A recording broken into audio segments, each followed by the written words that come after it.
Hello, Prof. We okay. So while we try to start that out, I'd like to say a massive welcome to everyone. Thank you for joining us this evening. This is our first event on the Development Communication Studies Facebook page. I'm really excited. I'm grateful to God for this opportunity. Prof, can you hear me? Okay, they can tell me. Let me check here. Meeting from here. Okay, very soon we'll start. My name is Dr. Sarah Chidiebere Joe. I'm the acting head of department for Development Communication Studies within the Faculty of Communication and Media Studies, River State University, Port Harcourt, Nigeria.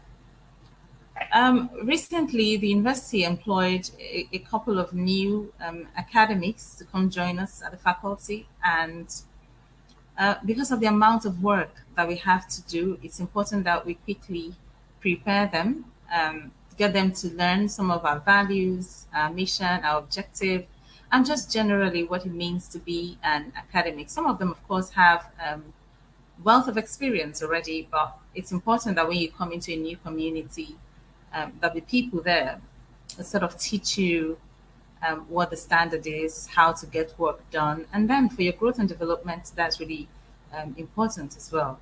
So today we'll have, let me check. Prof, can you hear me? Yeah, I can hear you. Awesome. But we can't see you though. I can see myself too. Okay, so see whether you can toggle your camera. I think it should be a camera problem. Because I can hear you loud and clear now. It's just the video part. Okay, yes, I can see something there. That's actually not me, that's an image. Yeah. I don't know what else to do. Just Okay. awesome. Can you see me? I can't see myself. Not yet. It's still a blank dark screen.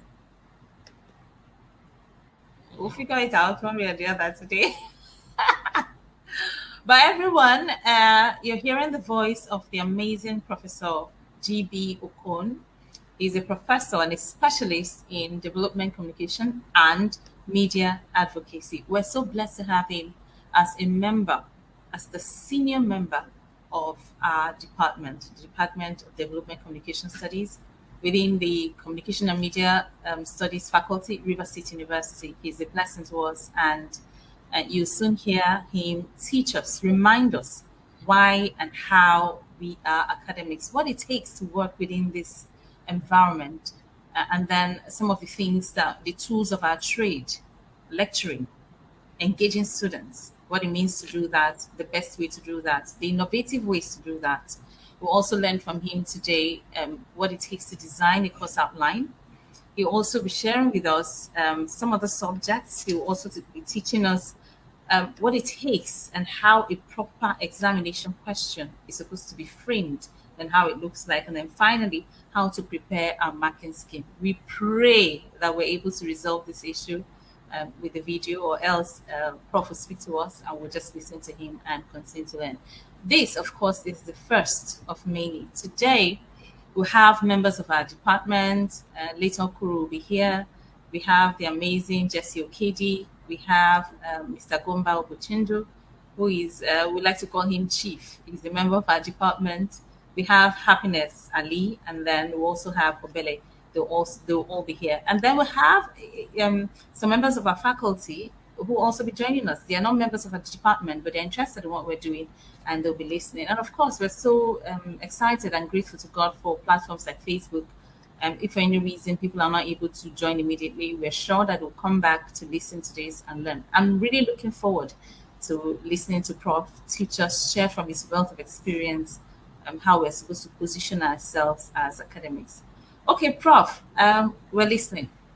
Welcome, everyone. Yeah, thank you. I think for me, I would want to commend our pragmatic head of department for for the vision. I think this is actually what falls within the purview of innovativeness and creativity. I think you deserve kudos for this because you're basically putting us and giving us that competitive edge in the knowledge industry. For our latest kids on the block, our new entrants, I want to congratulate you as well. I think it was a keenly contested thing. It was just something many people sought to actually accomplish, but then it didn't work out that way for you. I must commend you. God's favor is really on you for you to have made it in spite of all the challenges. So basically, we're here to learn from one another. We're here to sharpen ourselves. We're here to quicken ourselves. And of course, it's something I've tagged capacity building for Development and Communication Studies Department, DCS. I wish you could see me. I'm putting on our t-shirt. Oh, wow. Mhm. What's happening with this video anyway? I wonder. We'll sort it out at some point. Oh, that'd be so nice to see you. Okay, Later is here, and Jesse is here. They're all saying we are ready. They're excited. Awesome. Let me show this off. Okay. So we're looking at some nuggets. The first one there is working in the academia. The other one is course outline preparation. Then, of course, we'll have the issue of preparing for exams, lecturing, assessments, and things like that. So it's a whole lot. It's kind of the 360 degree of teaching. That's what we'll be looking at tonight. So the first one, working in our own environment. I think if you ask me, I would say this is the best environment one can actually aspire to find himself or herself in, because it's an environment that is made up of minds that are liberated. Minds that are liberated. You're basically liberated from the shackles of ignorance. So in this particular instance, you find out that we are guided by reason, and we're also guided by ideas. In the university system, if you ask me, ideally speaking anyway, if anything doesn't make sense to you, it won't fly. Nothing flies in the university system if it does not make sense. So what we're looking at is reason. We're being guided by reason at every point in time. And that's the beauty of the university system. If we look at it from the organizational perspective as well, we work in a humanistic environment in contradistinction to a mechanistic environment. What am I really talking about? In our own kind of setting, you can be whatever you want to be. If you wish to be a professor, you can actually become a professor. They won't say because we already have a professor, we can't make any professor for now. So in that particular instance, a department could have as many as 20 professors, and nobody would feel hurt by that. So that's why it's a humanistic environment. Humanistic environments always allow for the optimization of human potentials. Humanistic environments would also allow you to actualize your ideals, what we call self-actualization. Self-actualization is you becoming that which you want to become. You may wish to be the best in your discipline. There could be 1,001 professors in development communication, and you wish to be the best. Can I get a feedback? Are you hearing me? Can you hear me? Yes, we can hear you clearly, and they're sending responses. Izikama Nkiruka is here saying, my supervisor speaking. Jesse is here saying, we're here. Everyone is listening. Okay. They're watching from Facebook, but we are on StreamYard, beaming to Facebook and YouTube. Okay. So basically, we're in an environment that can allow us be ourselves. We're in an environment that can allow us attain the height of anything anybody will want to attain. Because if you look at Abraham Maslow's hierarchy of needs, he actually put up a hierarchy of needs, and at the apex of that pyramid, you have self-actualization. And it's not every environment that can lead to self-actualization. It's not every organization that can allow one to attain self-actualization. The beauty of the university system is that you can become whatever you would want to become. But I think what we may actually be looking at is basically you becoming a star in your own field. You can decide to be the best in your own field, and definitely you would attain it if you so wish to. That's the beauty of working in an environment like ours. And of course, I said earlier on that reasoning, logic, they rule the world in such an environment. And we put to flight, I want to actually emphasize on this. We put to flight sycophancy, we put to flight mundane sentiments, we put to flight, those things that are actually counterproductive. And of course, in our own environment, in our own climate, diligence is the watchword, excellence is the game. And I think this is what our head of department has going for her. Diligence, watchword, excellence, the game. So we work in an environment that allows for excellence. We work in an environment that encourages diligence. And of course, it does pay at the end of the day. So that is it about working in our own kind of environment, typified as academia, which also falls within the purview of the knowledge industry. So in such an environment, what do we do? What do we do? We've been called to teach. And teaching, we must do. So what do we do? If you look at the outline that the head of department put up, you find out that the top notch there on that outline is course outline preparation. So what are we expected to do in this particular instance? I must let us know that preparing the course outline is the pulse of teaching. That is the heartbeat of teaching. Preparing the course outline is the heartbeat of teaching. Of course, the course outline speaks volumes of the quality of lectures students are expected to get from a teaching encounter. Speaks volumes. So in this particular instance, if I look at your course outline, I can actually tell if the course outline is loaded or not. We must also understand that the course outline is usually well thought out on an ideal sense anyway. It must be well mapped out, and of course, the students will gain very rich insights if the course outline is well mapped out. On the other hand, the students are in for a raw deal if the course outline is not well thought out. We have basically two things. It must be well thought out. If it's well thought out, the students have a lot to gain. If it's not well thought out, the students will be in for something counterproductive. Then how do we have a well thought out course outline? I want to make an analogy here. To us lecturers, the course outline is what the architectural design is to civil construction.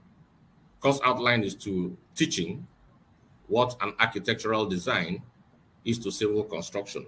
So that tells you that if you have a course outline that is actually good, it puts the entire teaching exercise on auto run.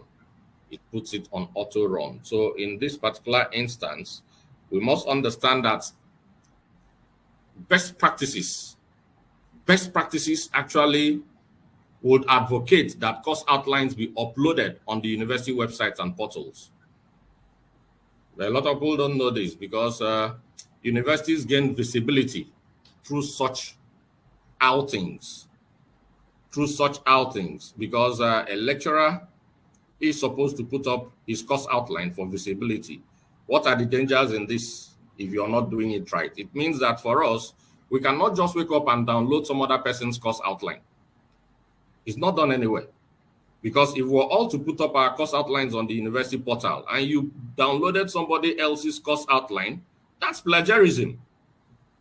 So it's very, very important. We must know that course outlines are personal. Course outlines are personal while drawing essence from the general framework and body of knowledge.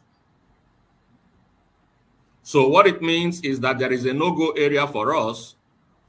We shouldn't just download course outlines. And I think that should be a take-home for us. Then course outlines ought to be original. And a course outline is incomplete without the name of the lecturer, without the name of the course lecturer on it. That name is your mark of ownership.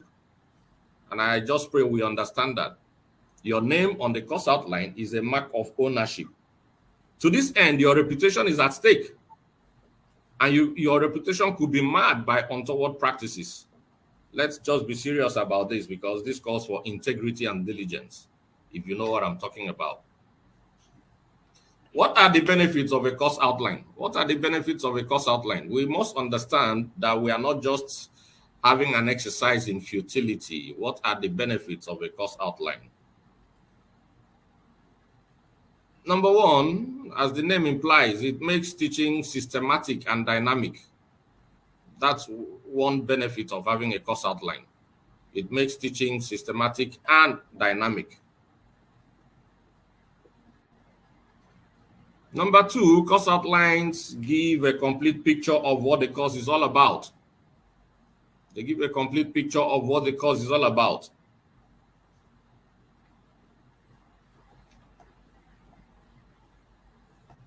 The course outline also prepares the students and the lecturers psychologically. That is, you would know that this is what is up next, and you prepare yourself psychologically for it. That's the beauty of having the course outline. Then it also creates excitement on the part of students by way of giving them something to look forward to. You can imagine you having your class on a Monday morning, and on a Sunday evening, the student picks up the course outline and sees a topic that is so exciting. Of course, you know that the student will be looking forward to the class the next day. So that's one thing about the course outline. It creates this excitement. Even you, the lecturer, as you're driving, you're thinking of the perspectives you're going to adopt, and you just find out that there is this passion that is integrated into the entire exercise. It is no longer mechanical. It becomes something that you just love, something that you just flow in. And everybody comes out of that encounter richer, better, and more enlightened. These are the beauties of course outline. So now that we know the basic things, the essentials, the benefits of having a course outline, the question still remains, how do we prepare a course outline? How do we prepare a course outline? So let's see how we can actually do that. There are key features. Every course outline must have key features. These are basic things that must be integrated in every course outline. The first one is the overview of the course. You must state the overview of the course in your course outline.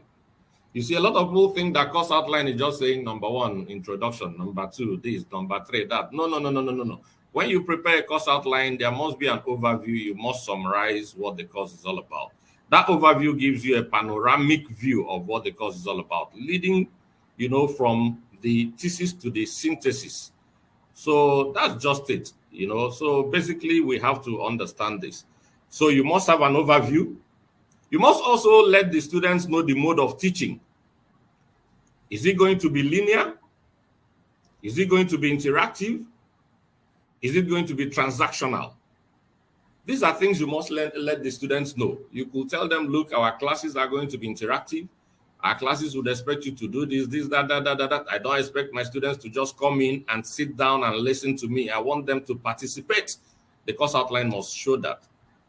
Then number three, the units, what we call the modules, they have to be stated and spread across the weeks. That's why you must prepare your course outline, giving a timeline as in week 1, week 2, week 3, week 4, just like that. And in that schedule, you should also outline period for continuous assessment. I think ideally continuous assessment, the first CA comes up at about the 6th week. The second CA comes up at about the 10th or 11th week. You now leave one week for review. These are core, features of a good course outline. Then the last bit on the course outline should be recommended texts. You must give recommended texts. They must be included in the course outline. And I think you don't have to give a litany of references. All you need to do is to just give maybe four recommended texts. But then please, the students must not buy those books from you. It must be emphasized that the students must not buy the recommended text from the lecturer. You're not giving the recommended text that they must come and buy from you. The library is there for the students to access. And once you give the reference, the students can actually access the book from anywhere. So in this particular instance, with the course outline in place, you can actually activate the teaching to run itself. So in that particular instance, it takes a little push from the lecturer. Then another thing you you have to understand is that once you prepare your course outline, noting these features, once it's well prepared, you find that it would accord integrity and verve to the entire teaching exercise. And again, we must have a word of caution here. Always prepare your course outline such that it can be scaled. Course outlines must be scalable. What it means is that you must always create room to accommodate innovations in that particular area. It's not that you've prepared a course outline and you'll be using the same course outline for 10 years. No, no, no, no, no. You scale your course outline so that there could always be additions to reflect the dynamics and the changes in the field of study. So that's just what we have to note. So in that particular instance, once you have that, you begin to know that you have a good course outline in place. The course outline will detail you on what to do, and it also makes the lecturer to be prepared ahead of the classes. It's not just going to be something that somebody walks into the classroom looking confused. And of course, you don't go there forgetting yourself as well. That's why it's called the course outline. It's a guide, and it helps. So I think the other thing I was asked to talk about is lecturing. Lecturing, which also is teaching. Let's not mix up the semantics. We always will tell ourselves that we lecture, but we don't teach. I think we should learn to teach without lecturing, because if you lecture, chances are that the students may not understand you. But if you teach, the students understand you and you feel good with yourself as well. Lecturing is our calling. That's the truth. Lecturing is our calling, and it requires great zeal and knack for excellence, because the lecturer's reputation, to a very large extent, is dependent on classroom delivery. Let us know that your reputation is dependent on classroom delivery. This, interestingly, is not rocket science. Classroom delivery is not rocket science. Those of us who just joined the system, note that it is not rocket science. So in this particular instance, we must understand the catchphrase. The catchphrase in teaching is preparation engenders success. Preparation engenders success. And you cannot give what you don't have. So if you're empty, you go to the classroom and display emptiness. But if you prepare, it means you have something to share with your students. So we must know that. I think it's a catchphrase that should be a nursery rhyme. Preparation engenders success, and you can't give what you don't have. You also may find out one painful thing about the era we have found ourselves in. It's very, very painful, I must tell you. We found ourselves in a digital era. We found ourselves in a digital era. As you're teaching, the students are surfing the net, browsing, checking what you're teaching them. What it means is that you mustn't, as a matter of urgency and necessity, download your lecture notes from the internet. Because once you do, as you're teaching, the students are checking, they are browsing, they are surfing the net. Once they know that your notes are from the internet, you have lost your dignity. You have lost your respect. So please, prepare, and not to rely excessively on internet sources. So we must also note that it's a disadvantage for us anyway, because of the era we have found ourselves in. But the truth of the matter is, if you really, really engage the shift and prepare your notes, there is no way you will fall for that trick. That trick is for those who do not want to excel. And for those who want to excel, those who want to be in the Hall of Fame, prepare your lecture notes and go to the classroom to teach. You surely will deliver on that assignment. Tips on lecturing. How do we really make a mark? How do we cut out that niche for ourselves? How do we really give ourselves that edge, such that when you walk by, students will now greet you with all amount of respect, not by compulsion? We have said this before. I don't mind repeating myself. Recall that Apostle Paul said in the book of Philippians chapter 3 verse 1, to tell you the same thing over and over again is not grievous, but to you it is gain. To you it is profitable. So repetition sometimes bring about learning, makes learning enduring. So we cannot overemphasize the fact that you must prepare your lecture notes. you must prepare your lecture notes. That means you must prepare for the lecture and arm yourself with the lecture notes. You must prepare your lecture. You must prepare for your lecture and arm yourselves with your lecture notes. Number two, sometimes for our young lecturers, for those who just came on board, there may be this panic, there may be this phobia, maybe stage fright or whatever. No, no, no, no, no, no. You have to psychologically build up your confidence by telling yourself you're good. That's why you're a lecturer. If you are not good, you will not have been employed. And of course, you have your master's, you did well, and some of you are on the PhD program as well. Tell yourself that you're good. Tell yourself that you're better than the students. Once you have that psychological disposition, you go to the class and you just have that touch of mastery and proficiency that will make you excel. So that's number two, build up your confidence level.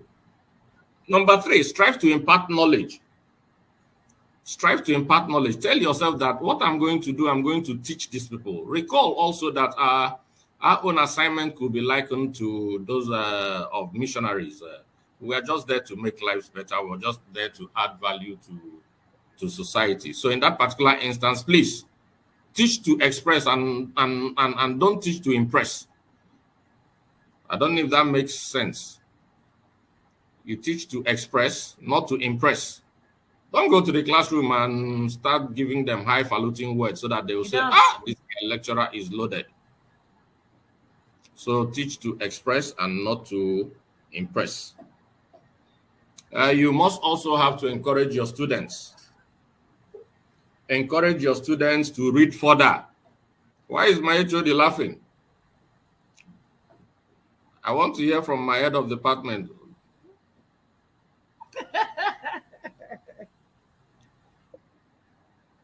So no, I mean, I can totally resonate. We're learning a lot. You can't quite see the comments, and when you're done, I'm going to read some of the comments that have been dropping. This is such a blessing. We're listening, okay. Prof. Thank you so much. Yeah, we bless God. So we said you should encourage your students to research further. In that way, they'll respect you more, because if they search and see that what you actually taught them is there in the books, they will really, really respect you. Recall that this thing also happened in the Bible, in the book of Acts. If anybody recalls what happened in the book of Acts, chapter 17, when Apostle Paul was talking about the Berean Christians, how they were searching the scriptures. The Berean Christians were always searching the scriptures, not minding the fact that it was even Paul who wrote 3/3 of the New Testament that actually was teaching them. At the end of the day, they would always research to see if what Paul taught them is actually there in the scriptures. And of course, you earn your respect when what you teach is there in the books. The students will know that, look, we have an authoritative lecturer in this particular area. And of course, it boosts your confidence and your reputation. We also must note that we must always try to use real-life examples when we teach. That's the danger of those who do not know what they are teaching. You must know what you're teaching before you can impart knowledge. It's not all about going there to read notes. Break down whatever you're teaching into real-life situations, real-life examples. We must do that. So use everyday analogies. It's important. Use everyday analogies. Then again, we must also ensure that we maintain the line between friendliness and strictness. A lot of people don't know the line between being friendly and being strict sometimes could be blurred. But of course, what we want to achieve here is that your students must respect you, but not fear you. Your students should not fear you. They should respect you. If your students fear you, then you're a monster. Let it be known, please. If your students fear you, if they dread you, you're a monster. So you should always be friendly, but please note that there is a thin line so that you don't lose being strict at the same time.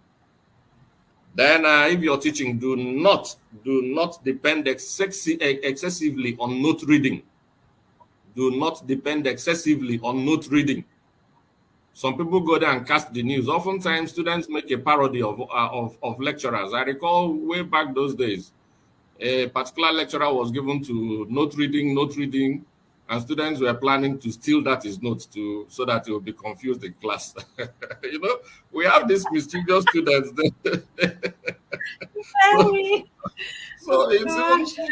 it's even possible that if they know your file and that you're always depending on your notes, one student will go hide your file so that your battery will just discharge like that. You'll blank out completely, and the students will be making a jest of you. So please let us try to be on top of this game. Then another one is do not engage in unhealthy practices.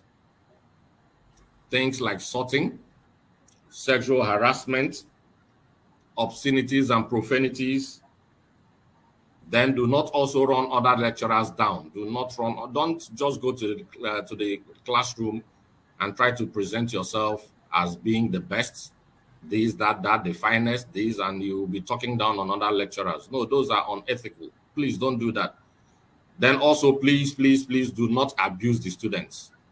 Somebody may say, look at your ugly face. You're too big, too fat. You're this, don't say all those things. Treat your students with respect. Accord them some decency, please. That's trying to also make the learning environment friendly. Do not be harsh. Do not be harsh on them. Then for us, Okedi Jesse has learned very fast. He's good at that. Try to be neat and decently dressed anytime you go to the classroom to teach. Please let's not find ourselves in the habit of you wear jeans, wear t-shirt and slippers to the classroom to teach. No, now we shouldn't do that. So please, if you don't have money to buy good shirts, come out. I'll show you where they sell good shirts, but I won't tell you where. So let us try to be decently dressed when we go to class to teach. Of course, we do not have to be expensive. Note this, please, that we have to be well dressed doesn't mean it must be expensive. We don't need designers. Just package yourself well. That's what we're basically talking about here. Then also, please document your lecture notes.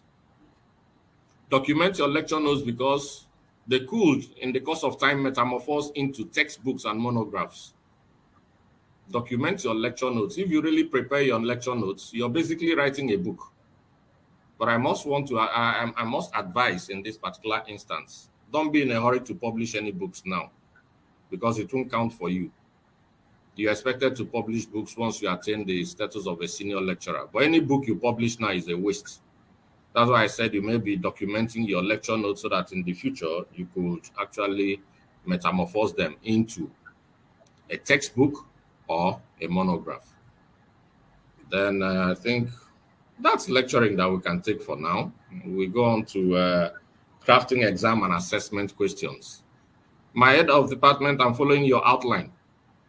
I'm just being religious with the outline you gave me. So we have crafting exam and assessment questions. You see, the idea behind the examinations is to assess the students' comprehensibility and applicability. These are two things that we're looking at, comprehensibility and applicability. That's why we're assessing them. If we're looking at comprehensibility and applicability, two questions may suffice. Number one question, you're trying to check if the students understood the notions and ideologies you used and you talked about. You want to assess if they really understood the notions and ideologies you talked about. Then the other one that you want to assess is to find out if they are able to apply them to real life situations. You want to find out if they were able to apply them to real life situations. So in this particular instance, you're looking at two things, comprehensibility on the one hand and applicability on the other hand. So these are things that we're looking at. So what are the points to note? What are the points to note? Number one is that examination questions must marry with the course outline. You see, the course outline is staring at us in the face again. If you're to prepare your examination questions, you must marry your examination questions with your course outline. Meaning that students ought to be tested on every aspect of the course outline. Please knock off the mentality of area of concentration. Don't even go there. NUC frowns at it. Not when your course outline has 12 modules. You now ask your questions based on 3 or 4 and tell the students, read only this. That is completely wrong.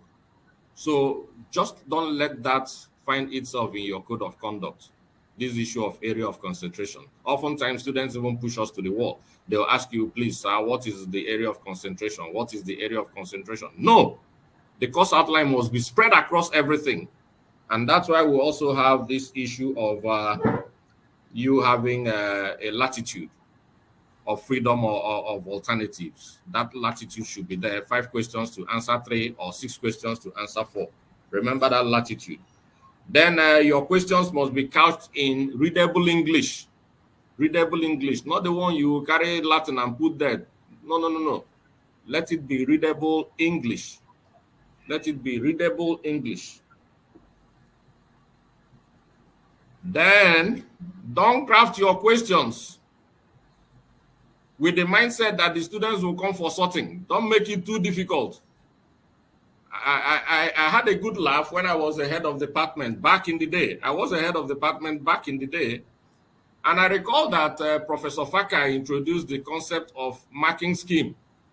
And I hope you know that marking scheme is like you answering the questions. So there was this lecturer that was given to twisting questions. When it got to the issue of marking scheme, voicemail, the lecturer entered voicemail. It was difficult for the lecturer to produce the marking scheme. So you find out that marking scheme is you answering those questions. So don't craft questions with the intent that the students will now be pushed to the wall. They will now come and be looking for you. No, don't do that. Then I think we also should note that we do not have compulsory questions anymore. We do not have compulsory questions anymore. So no question should be compulsory. Then also, please, do not give your questions children and grandchildren. You know what I mean by children and grandchildren? Because you'll be piling up work for yourself. You have question 1A, B, C, D, then D1, D2, D3. No, you're wounding yourself. You're going to mark all these things. So don't give children and grandchildren to your questions. I think we also would know that best practices would always compel us to have our names on our question papers. That's also a mark of ownership. So we must have our names on our question papers. At the end of the day, if somebody marries the question paper with the course outline, the person will say that there has been a spread, You know, the questions were well spread out, just like you representing the geopolitical zones in the country. So these are issues that we must really understand. Then the issue of marking scheme. What about the marking scheme? This is quite technical, and I want us to learn from here. Marking scheme. How do we prepare the marking scheme? For us to prepare the marking scheme, we must take a look at the questions. And once we take a look at the questions, it will give us a peep into what we expect from the students. We must take a look at the questions. That would also give us a peep into what we expect from our students. These expectations would interestingly form the basis for the marking scheme. If we are to prepare the marking scheme, we must also note that we have a challenge because we are in the humanities and social sciences. Because we are in the humanities and social sciences, let's not be technical here. I'm just trying to create a purview, a disciplinary purview. Because we find ourselves in this field, our students would always be tempted to be given to verbosity. You can find someone writing 3 pages of off point, believing that anyhow, the lecturer would understand that I've written something and give me some marks. So you should avoid that. We shouldn't encourage our students by way of our questions to write, freely and heedlessly. We should guide them. There should be cornerstones in our questions. Those cornerstones will help us prepare the marking scheme. What are we expected to do? We are also expected to actually have our questions to be closed-ended. For instance, you can tell them, give 3 reasons, give 4 reasons, give 5 reasons. So you can imagine when you've asked someone to give 3 reasons, another person goes ahead to give 7 reasons. You benchmark. So that's why objectivity would come in here, because if you say give 3 reasons and some other person gives 1 reason, you have a reason to actually mark that other person down, while the person who gave 3 reasons. So please let us note. That's why I would always prefer we make our questions closed-ended rather than open-ended. You see, when you make your questions closed-ended, you're basically telling the students what you expect them to do. That's why for me, if you watch my questions and if you observe, I would always tell you, give a 3-pronged argument, give this, give that. That's the marking scheme for me. If you look at the questions will naturally dissolve into the marking scheme. So let us note that the marking scheme is for us to wait. We give points. And when we are also doing that, we should also note that there are things to look out for. What are the nuggets? Number 1, spread the points across the expectations while making room. We must make room for logic, make room for grammar, make room for neatness and examples. Make all those rooms. Because you find out that some of these students, they are not neat. The first page, the person has run a pen across it. Second page, the person has run a pen across it. Then another person will now start, writing neatly and everything. You should always, when you're preparing your marking scheme, please note there should be points for neatness, there should be points for logic, there should be points for grammar, there should be points for all those things. Then you should, another thing that will guide you when you're preparing the marking scheme is to break the questions into crucibles. Break your questions into crucibles so that it could be easy for one to actually say, yes, 2 points here, 3 points here. Then also leave some units open, because the student may be coming from another perspective. It shouldn't be what you taught in class. It shouldn't be in your own words. Let us understand this, please. Let us understand this. If we're talking about LGBT, for example, and you, based on your own psychological disposition, you're against it, it doesn't mean that anything that is contrary should be marked down. Why don't you listen to the student's point of view? That's why you should always leave room for a different shade of opinion. It shouldn't be cast in stone, so that you understand the student's reasoning. Now, I'll give you an example. I've been in this teaching profession for a very long time. I gave an example. I gave a nursery rhyme in class when I was teaching about ownership and control. I recall back in the day, I was much younger then.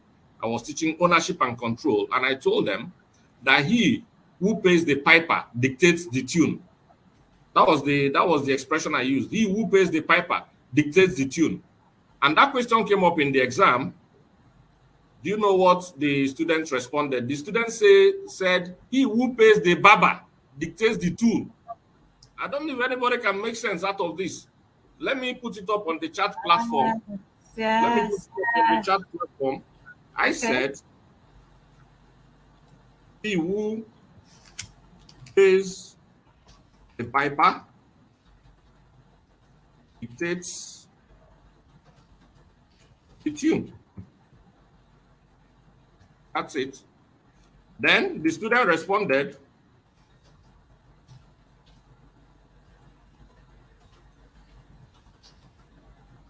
by saying that he who pays the barber dictates the tool.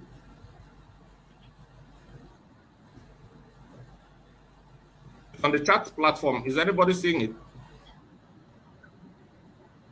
Okay, let's see. I also typed it, so let's see whether mine will come up. Okay, yeah. I have versus. He who pays the piper. Yeah, that's it. So the student was right. They are basically saying the same thing. I don't know if anybody understands this. Both the student and the lecturer are saying the same thing.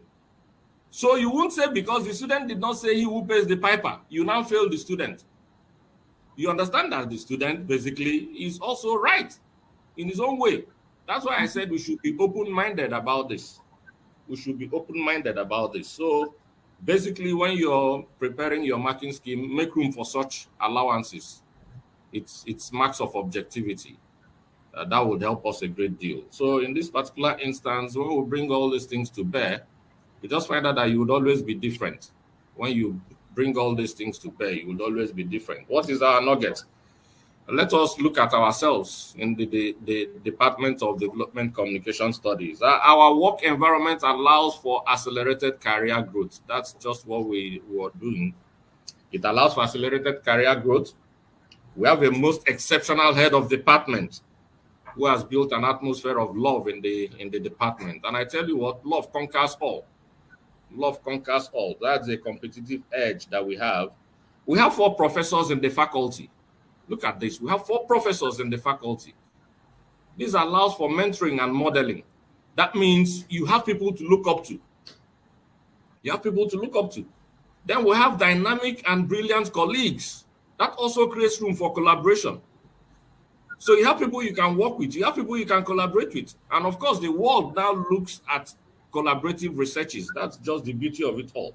And of course, you find out that for us, what is needed is to individually and collectively steer the tide to our favor. If we steer the tide to our favor, we'll sail to greater heights that we will never ever have imagined.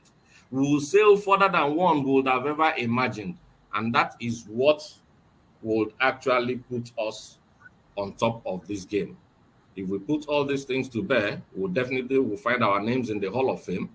And I must tell you the truth, posterity beckons at us. God bless us as we add value to humanity. Thank you for this simple and wonderful opportunity that you've given to me. Wow.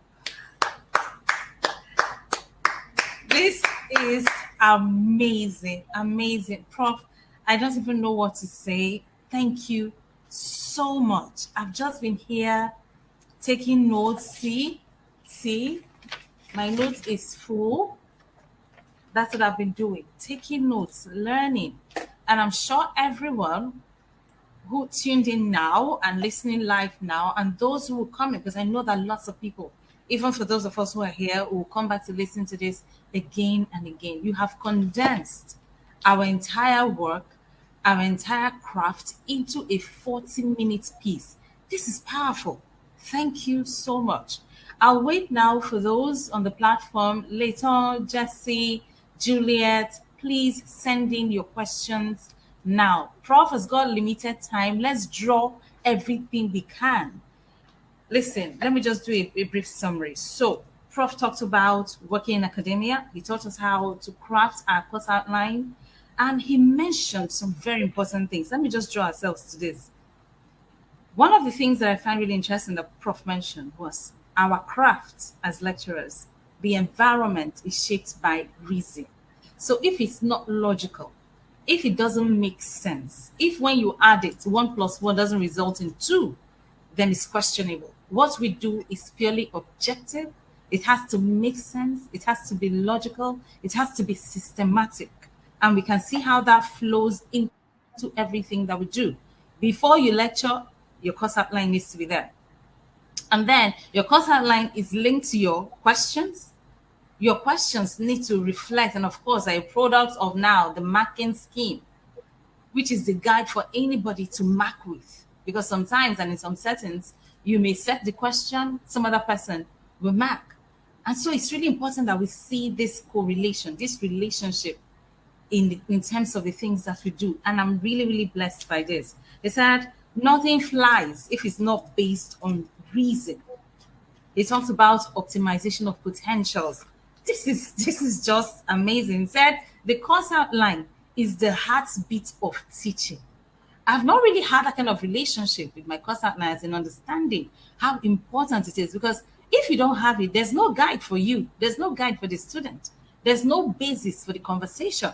So it is indeed the heartbeat of teaching. It said it speaks volumes of the quality of the teaching. So if you want your teaching to be standard, it determines if somebody takes your course outline, which should reflect who you are, what the department is about, what the faculty is about, what the university stands for, and what are we here for? To impact lives, to make a difference. And Prof, this is amazing. He described the course outline as an architectural design. Wow. Look, If you're not here, if you missed it, please tell everybody. People who are in academia, whether they've been for 20 years, 40 years, or they're just here for the first day, they need to come hear this. This is so important. We need to learn and unlearn. We need to learn this thing, remind ourselves. It's amazing. I mean, someone here, Oron Godwill, he's done, look, he said tips for lecture. They've condensed everything. Prof, you have fed us right now, we are facts. And I mean, Oron Gospel, final year student, he just wrote his final exams, and I'm sure he's considering lecturing, hopefully. And he's just condensed everything he said. He said, tips for lecturing: one, prepare your lecture notes, build up your confidence level, try to impart knowledge, teach to express and not impress, encourage your students to research further, always try to use real life examples while teaching. That is, use everyday analogy. Number six, draw the line between friendliness and being strict. If your students fear you, you are a monster. Ah, that one hits me in my heart, in my very chest. This is great. Number seven, do not depend excessively on your notes. I mean, mass communication, broadcasting is there, but the classroom is not the place for you to come measure how effective you are in reading. People want to listen to you, engage, debate, argue your facts, and for students to learn. Number eight, do not engage in unhealthy practices. Don't run other. Oh, wow. Oron, thank you for making my job here easier. Prof, you're a blessing. Please, I'm waiting for questions. If you have any questions, you can see it right here on the banner. Got any questions? And this is not just for this live session. If you come, you're watching this, whether this year, 10 years from now, 20 years from now, if you have any question for Prof, drop it. We'll ensure that he sees it and he'll give you a quick and immediate response, and we'll get in touch with you.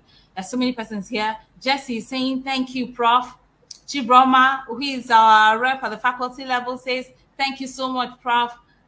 Rachel, our admin, oh, amazing. She says, thank you so much, Prof. I've been so enriched. That's exactly how I feel. Leton says, thank you, Prof. This lecture has been really beneficial. Okay, Sarima Ozulev, that is happiness, is saying, nice one. Jesse Okedi has a summary for you. No outline, no lecture. The outline is the path to fruitful lectures. This is so beautiful. This is so beautiful. Thank you so much. Thank you so much, Prof. Any questions? Does anybody have a question for Prof? We have him for a limited period. We have him for just about 7 more minutes. If you have a question. I have a question, Prof. Okay. Yes, my question is this. So I have my outline, and then you've talked about the need for the outline to be flexible. You also mentioned that the outline is our own, our expression, and therefore our property. What if, because courses change, right? If this semester, say I'm taking Introduction to Communication Studies, and next year I'm giving another course, would it be wrong for me to go to the lecturer who took the course before to say, can I please see your outline, and then make adaptations from there? Would it be wrong? And then secondly, I know of some universities where the course outline for each course is actually sort of a collegiate decision, in which case, for instance, the Department of DCS can sit down and say, okay, we want to see all the outline for our courses. Let's discuss and see how we can, have something that is a joint decision, sort of. And so we can now put it on the website, and it becomes sort of the standard for the department. Is that something that we considered wrong based on what you said about ownership in terms of the work that we do? If you ask me, we would always be guided by the rules in a given system. If the rules are silent on the issue of personalizing the course outline, if the course outline is to be designed by a collegiate approach, then it means that the department or the faculty takes ownership of the course outline. But if that is not in place, then it means that you may have to go out to fix your course outline yourself. Basically, there is something that is standardized for everyone. Before you ever get to the classroom to teach, assuming you've been given a course and you've not taught that course, all you need to do is to look at the course description as contained in the handbook. Sometimes those course descriptions may be sketchy. What you do is you scale up the course description. But anyhow, whether it is sketchy or not, it gives you a peep into what the expectation is. And for me, I think I would rather want to challenge myself by designing my course outline first and probably comparing the course outline with what my predecessor has. I wouldn't just want to jump to him to say, please, could I have your course outline? It will whittle down creativity on my part. And it may just make me a zombie, as it were. I really would want to come up with something on my own. And if the person is a senior colleague, I'll walk up to the person and say, see what I've done.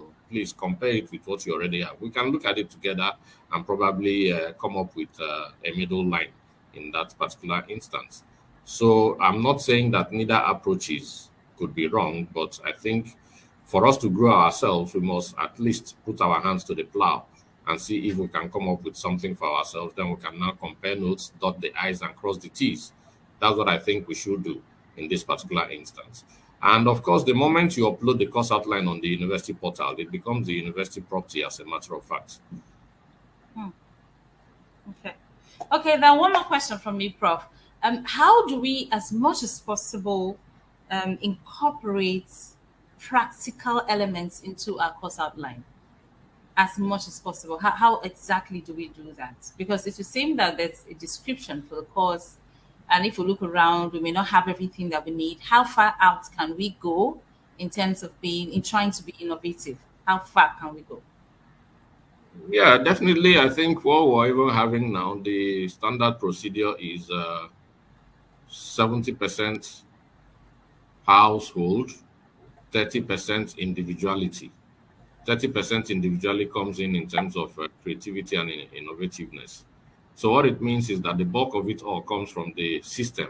The bulk of it all comes from the system, but there is room for you to scale up the course outline by way of bringing in practical experiences. And of course, remember that there is this touch of individuality, when it comes to preparing the course outline. I told you, if somebody picks up your course outline and takes a look at it, the person will actually know the stature you're made of in that particular instance. So I think it's very, very good for us to align practice with theory. It's very, very important. So what it means is that a little here, a little there, it makes a good mix, if you ask me. This has been a very powerful and interesting session. You can see the thank yous rolling in. Thank you, Prof. Thank you, Prof. Okay, Jesse has a comment here. He says, course description is the abstract that summarizes the course and inspires course outlines for possible topics to cover. Exactly. Well done, Jesse. Thank you so much, Prof. Even as we begin to wind down, especially because questions are not rolling in now, I believe that people want to go listen to this over and over again and then begin to apply them. And if you do have questions for anyone listening, you can approach us. Department Prof is there as many times as possible. You can reach out to him. You can reach out to me, or again, leave your comments here. We'll look back and we'll fix them, provide answers as best as we can. This has been an event organized by the Department of Development Communication Studies, Faculty of Communication and Media Studies, River State University, Port Harcourt, Nigeria. This is the first time we're doing this, and we're really, really grateful for this opportunity. Prof is here, Professor G.B. Okon. He's an expert in development communication and media advocacy. It's been a blessing. Any final words for us, Prof? I think we're starting on a good note, and we've done our preparation. Success is inevitable. Congratulations all ahead of success. Okay. Thank you so much for joining us, everyone. For those who will come to watch this later, please feel free to leave your comments. We appreciate you. Thank you so much for this opportunity. Have a wonderful evening. Bye-bye. Yeah, very well. Thank you.